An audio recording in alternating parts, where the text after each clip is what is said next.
अस्सलाम वालेकुम।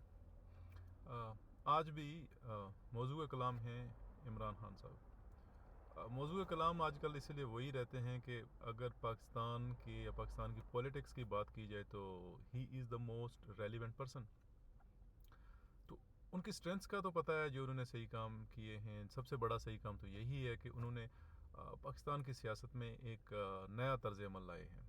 लोगों ने, हर बंदे ने सियासत में हिस्सा लेना शुरू किया, इन्वॉल्व हुए हैं, और उसका कुछ अच्छा रिजल्ट ही होगा। इमरान खान कितनी देर तक रहेंगे? और 2 साल, 3 साल, 4 साल, 10 साल, 5 साल। इंसान है, इंसान ने फना हो जाना है, चले जाना है। बट ये होता है कि जो आप एक माइंड सेट कर जाते हैं, उसके ऊपर जो एक मुकालमा शुरू हो जाता है, एक नई डायमेंशन हो जाती है सियासत की हैं, तो उसका एक लॉन्ग टर्म फ़ायदा होता है। तो स्ट्रेंथ तो उनकी हैं ही हैं। गलतियां जो की हैं उन्होंने सियासत में, तो उनका अगर बात की जाए, अब गलतियां भी हैं, किसी की वीक पॉइंट्स हैं, तो उनकी तब बात करें जब वो ताकत में है तो सही होता है। जब वो जेल में हैं तो फिर बात करके फ़ायदा नहीं है। इसका मतलब है आप बाइज्ड हैं। बहुत सारे मैंने लोग देखे हैं जो क्या करते हैं कि इमरान खान की तो हर गलती उनको नज़र आती है। उसने ये किया, उसने ये किया, उसने वो किया। जो उनके पेयर्स हैं, जो उनके मुखालिफ हैं या पैरेलल खड़े हैं दूसरी पार्टियां, वही चीज़ों पे उनको कंपेयर नहीं करते वो। पर बात कर रहे हैं तो इसका मतलब है वो, जब बंदा स्ट्रांग होता है तभी बात करनी चाहिए उसकी वीकनेसेस के बारे में। वो बंदा आज भी स्ट्रांग है भाई, जेल में बैठ के भी he is the one leading the situation. जो भी है, चाहे कोई कुछ भी कहे, ताकत में वही है। तो लास्ट टाइम जब गवर्नमेंट में थे ना, तो दो गलतियां उन्होंने सबसे बड़ी की, और मुझे लग रहा है कि तीसरी गलती अब भी कर रहे हैं।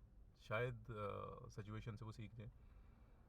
एक तो ये थी कि जब गवर्नमेंट में आए, पंजाब की गवर्नमेंट मिली, तो पंजाब की गवर्नमेंट होना ये चाहिए था कि लेटमेस टेस्ट होता आपके लिए। 1 साल रहते, 2 साल रहते या 3 साल रहते, उसमें आपने खुद भी एक्टिवली ओवरसाइटरी कंट्रोल रखना था, गवर्नेंस कंट्रोल आपने खुद रखना था, ओवरसाइट करना था चीज़ें कैसी हो रही हैं।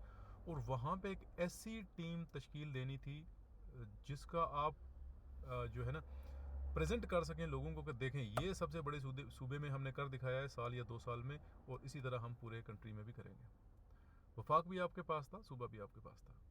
वहाँ पे टीम जो लॉन्च की, जैसा कि सब, शायद टीम अच्छी हो बुरी हो, लेकिन टीम को लीड करने के लिए आपने बंदे को रखा जी, वसीम अकरम प्लस। कौन? बुजदार साहब। वो बंदा, मतलब जिसको एक थानेदार चेंज करने की पावर नहीं है। पावर ऐसा नहीं होता कि सीधा डंडा मार दो, आपकी बात कोई सुनता नहीं है। भाई, बात सुनाने का भी एक तरीका होता है, एक लेवल होता है। तो उस बंदे का कुछ लेवल नज़र आया ही नहीं। तब तो लोगों को पता था ये शायद ये उसके बारे में जानते नहीं है। तो उस बंदे को रख लिया जिसने आपकी रेपुटेशन डैमेज की। एक तो जो स्टेब्लिशमेंट के साथ रिलेशनशिप थे उनको तो छोड़ ही दें, बट डिलीवर उसने क्या किया? मतलब आप, जो यस्मीन राशिद ने किया या डायरेक्टली आपने इन्वॉल्व होकर चीज़ें की, उसने तो कुछ नहीं किया। तो वो बड़ी गलती थी। एक ऐसा सुनहरी मौका आपके पास था जहाँ पे एक अच्छा बंदा ला सकते थे जो टीम को लीड करता, तो ढक्कन ला के बैठा दिया। दूसरा, जो आर्मी चीफ की एक्सटेंशन थी, और जो चीफ ऑफ जो हैं हमारी इंटेलिजेंस सर्विसेज चीफ, तो जो थे, उनकी भी जो एक्सटेंशन के बारे में, ये वहीं से सारे मामला शुरू हुए। तो यार, एक सिंपल चीज़ होती है, एक इदारा है, बहुत अच्छा इदारा है, और उसके ऊपर हर बंदा अपने टाइम पे आता है, लीड करता है जब उसका टाइम आता है, 1 साल के लिए, 2 साल के लिए, 3 साल के लिए। और जितने भी वहाँ तक पहुँचते हैं उनकी कम्पिटेंसी पे कुछ शक नहीं होना चाहिए। तो ऐसे कैसे हो सकता है कि एक ही बंदा चला रहा था, वो बंदा हट गया तो सब, हर चीज़ ऊपर नीचे हो जाएगी? ऐसा नहीं होता। तो बाजवा साहब थे, अच्छा या बुरा उन्होंने काम किया, उनका टेन्योर ख़त्म हुआ, बड़े अच्छे तरीके से आप भेज दें उनको, नया बंदा आ जाएगा। कौन नया बंदा आएगा? वही जो सेकंड इन लाइन है, 1 महीने के लिए या 1 साल के लिए या 10 साल के लिए वो टेन्योर ख़त्म करेगा ऑटोमेटिकली। तो वो आपने करना था। फिर अफ़गानिस्तान की सिचुएशन, और जो आपके थे जनरल फैज़, उनका जो रिटायरमेंट का टाइम हुआ, तभी आपने कहा कि नहीं, चेंज अगर कर रहे हैं तो दूसरे को नहीं लाना, मैं इन्हीं को रखूँगा। भाई क्यों? जो उनके बाद सेकंड इन लाइन होगा वो भी कम्पिटेंट बंदे हैं, उनको करने दें। तो इस तरह ना तो किसी का हक मारते हैं आप, और ना ही कोई इस तरह की सिचुएशन होती है कि एक बंदे के साथ आपकी वो एक ये हो गया कि वही बंदा सही है। तो ये दूसरी गलती। तीसरी गलती जो समझ आ रही है आजकल, अभी भी इमरान खान साहब का वही पॉइंट है जिस पे वो खड़े हैं कि चीज़ें अगर सही करनी हैं तो आर्मी को साथ मिला के, आर्मी के साथ मिल के ही ठीक करनी है। और बहुत बड़ा इदारा है, डिसिप्लिन्ड इदारा है, और वो तरक्की में किरदार अदा कर सकते हैं। अब मेरे ख्याल में ये भी एक गलती है। आर्मी बहुत बड़ा इदारा है, मजबूत इदारा है, उनकी हुब्बुल वतनी पे कोई शक नहीं है, उनके प्रोफेशनल अप्रोच पे भी कह सकते हैं कोई शक नहीं है। अभी तक डिलीवर उन्होंने नहीं किया। On the paper, evidence base, उन्होंने डिलीवर नहीं किया अभी तक। जहाँ कहीं भी हुआ, अगर फेयर और इंडिपेंडेंट ओपिनियन ली जाए तो बकौर ख्वाजा आसिफ चीज़ें थोड़ी सी इधर उधर हैं।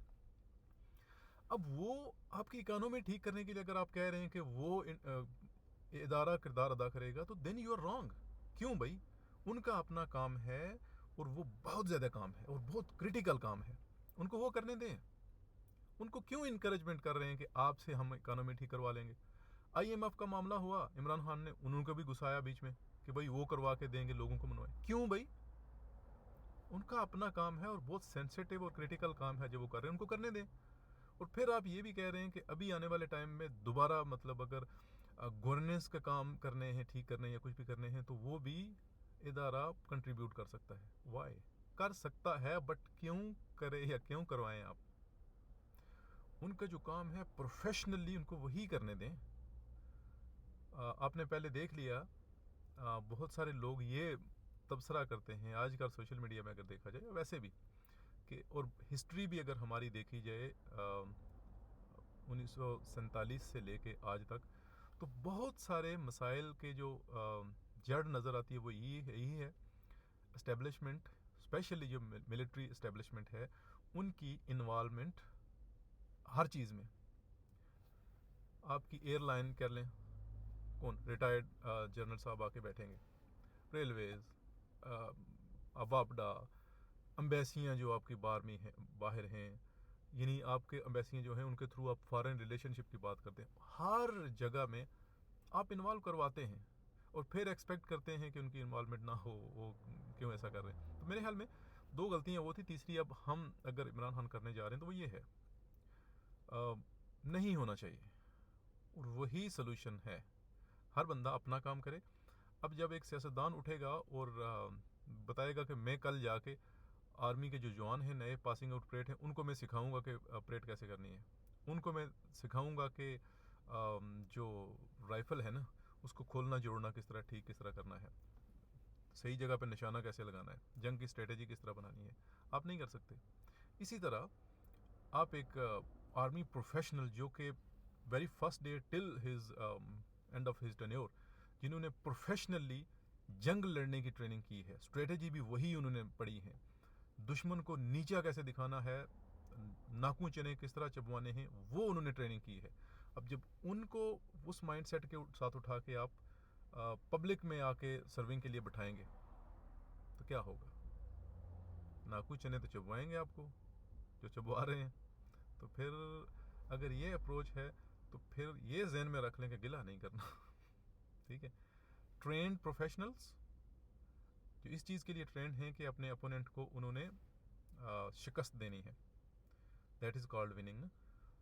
और उनको जब आप पॉलिटिकली चीज़ों में इन्वॉल्व करेंगे या वो खुद होंगे, तो फिर उनका यही होगा कि we have to win, and what is the way, अपना जो अपोनेंट है या अपना जो मुखालिफ है उसको ज़ेर करना है। लेकिन सियासत में ऐसा नहीं होता।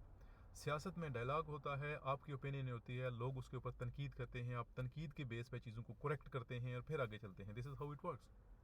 तो मेरे ख्याल में इमरान खान साहब he is a legendary person, जो उन्होंने पहली तजर्बे हासिल किए हैं जो गवर्नमेंट में आने के बाद, और I think he got good amount of time jail में बैठ के उनको एनालाइज करने का मौका मिला है।